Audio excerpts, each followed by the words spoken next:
Conflict was a very enjoyable crime-noir psychological thriller from 1945, starring Humphrey Bogart. It's an amazing film that really keeps you guessing up until the very end of the film. There's a fantastic twist ending. It's even in the style of Alfred Hitchcock, and I really enjoyed this one.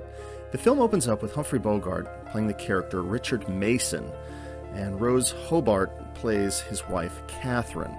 And they're getting ready to go to a party, but there's obviously this tension in the air as they're squabbling. And the two of them, you can tell, don't get along well. She brings up his ridiculous infatuation with Evelyn, her sister. Uh-oh. He says that he finds himself in love with her. One of those things that can't be helped, he says.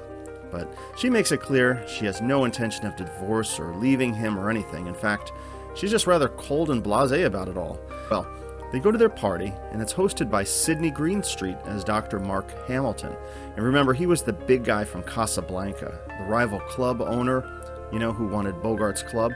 So it was cool to see him here again. So after dinner, the guests all have a toast to the 5-year anniversary of Richard and his wife, Kathryn. Yeah, ironically, then Dr. Hamilton rambles on about how difficult it is to achieve a successful marriage. Yeah, Dr. Foreshadowing here. Well, Alexis Smith is at the party as well, and she plays the character Evelyn. And that's the love interest of this guy, Richard. And I remember she was in the film Turning Point with William Holden as well. And actor Charles Drake plays Professor Norman Holsworth, who is Evelyn's actual love interest, even though, Richard is secretly in love with her.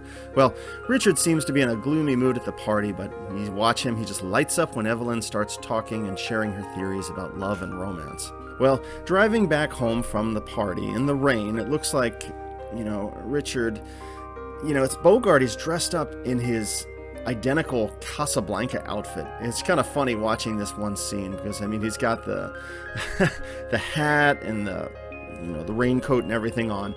And it was a little distracting to me because I'm suddenly wondering, hey, where's Victor Laszlo and Captain Renault? Well, whatever, I'm sorry. Anyhow, driving home, he and Kathryn, they're in the front seat. Evelyn's in the back seat with them. And he's distracted. He's kind of watching her in the rearview mirror when suddenly, look out, crash. And then there's this trippy sequence of floating head flashbacks. Well, Richard wakes up in the hospital. He survived the car crash. He's only got a broken leg. Kathryn and Evelyn are both okay as well. Now, he's soon back home, and the doctor visits to check on his leg. He's in like a wheelchair. And the doctor, Grant Mitchell, was also in Meet the Stewarts as well with William Holden. I'm sensing some 6 degrees of William Holden in this film so far. Well, the doctor leaves, and Richard, in his wheelchair, tries to apologize to his wife Kathryn for his recent behavior. And she only replies with, "It's funny how virtuous a man can be when he's helpless." Ouch! Well, Richard has some unexpected business to take care of, and he can't take a trip with his wife that they had planned, so he tells her to just go alone. And there's still plenty of tension between the two, but as she's about to leave, he gives the ominous message. Be sure to drive slowly. Some of those mountain roads can be dangerous. Well, she stops to see Dr. Hamilton and asks him to check in on Richard while she's away, and then she takes her trip, driving along this winding mountain path, and then encounters a part of the road that seems blocked by another car. When she sees a man step out of the shadows, she asks him to move the car, and then she sees, it's Richard, and he's walking. He was in a wheelchair. What's going on? Well, as you can kind of figure out, he kills her. You don't really see it on screen. And then he rolls her in her car down the hill in a fairly impressive car crash effect, for the 1940s. It's bad enough to be in a car crash, but watch this scene. There's like a couple dozen logs that come tumbling down on the car, too. Phew, Richard, man, that's kind of cold. But he inspects his handiwork, and, he's still dressed up in his Casablanca outfit. To me, it's like Rick gone evil. Well, anyhow, back home, Richard has his engineering friend over, and they're going over some blueprints. And he repeatedly calls the location where his wife was supposed to be. Yeah, clever guy. He's kind of building the old alibi. And he makes a call to the police, and shortly after, the detectives arrive to start gathering information. So Dr. Hamilton is there as well to give information, and Patrick O'Moore plays Detective Lieutenant Egan, who's asking questions of what had happened. And so far, it seems no one suspects old Richard here, only we, the viewers. So eventually, the police reveal they found a clue, a missing ring, but they still haven't managed to find Kathryn. So at the police station, Richard and Evelyn are there, and they ask some questions to the homeless guy who found the ring, but it all seems like a dead end in the search. They don't really get anywhere, and Kathryn is still missing. Well, Dr. Hamilton suggests that Richard come and stay at his cabin, and Richard agrees and suggests Evelyn come as well. Well, back at the house, Richard is suspicious, and he thinks he smells the perfume of his wife. And he asks Philip the servant, he's played by Edwin Stanley, if anyone had been there recently, and he says no. And, I start to like elements like this, because you're wondering, what's going on? Is Richard starting to get paranoid? He's about to go to bed when he discovers her key is on a book. What? He's even able to find the wedding ring that his wife had. Things start showing up again, and he calls a detective to let him know that someone has brought these items into his home. Now remember, no one's found his wife yet. So what's going on here, dear viewer? So anyhow, back at this cabin, Richard and Evelyn, they're fishing and hanging out. And the doctor's also invited Norman out as well. He was the guy interested in Evelyn. So Evelyn and Norman go dancing while Richard sits with the doctor watching them. And he's told he has a call that has come for him, but when he goes to answer, there's no one there. And he asks the receptionist who it was, and she thought the caller said, Mrs. Mason. Whoa, the film's getting trippy, and I like it. So a little later, Evelyn and Norman, they go for a walk. He wants to get married, but she's not ready. And Richard shows up and kind of interrupts, says it's cold outside and that she needs a wrap. So Norman goes in to get her one, and Richard tells her in private that she won't marry this guy because she has feelings for him. You feel about me the way I feel about you, he says.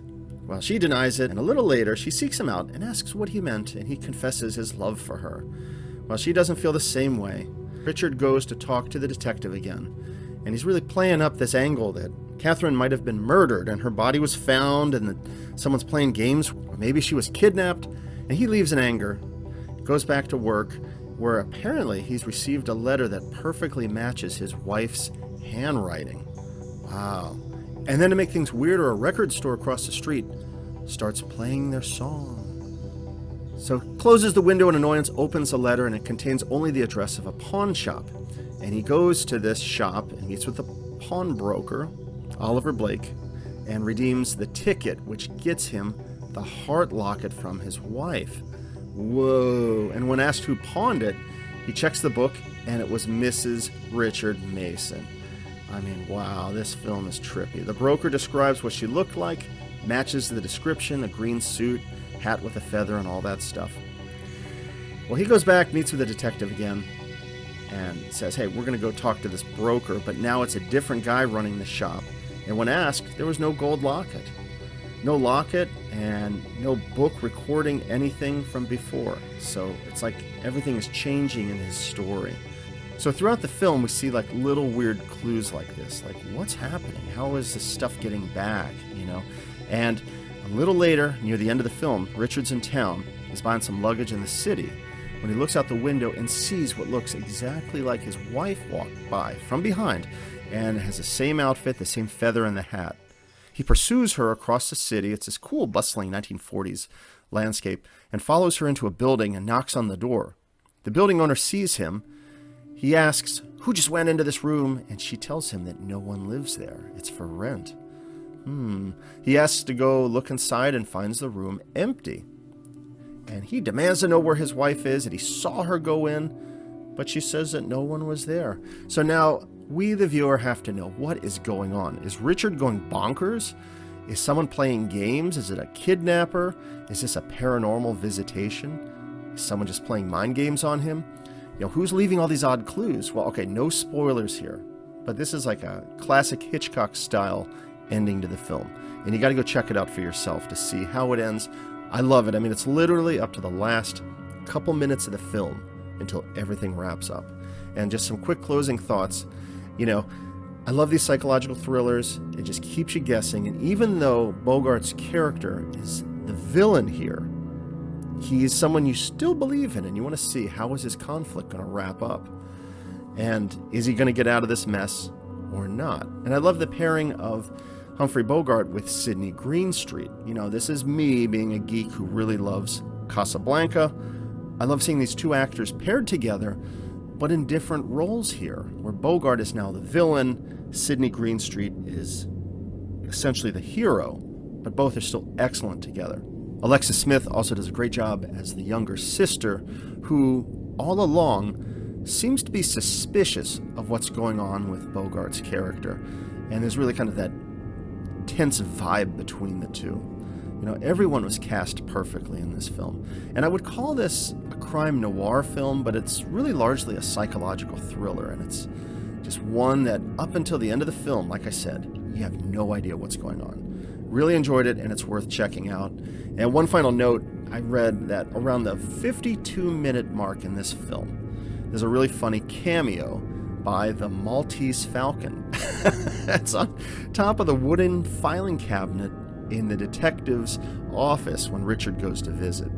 And a few years before this film came out in 1941, both Bogart and Sidney Greenstreet had both appeared in the film The Maltese Falcon. So I guess this was just a funny little nod to that MacGuffin statue that they included it in this film as well. So watch for that.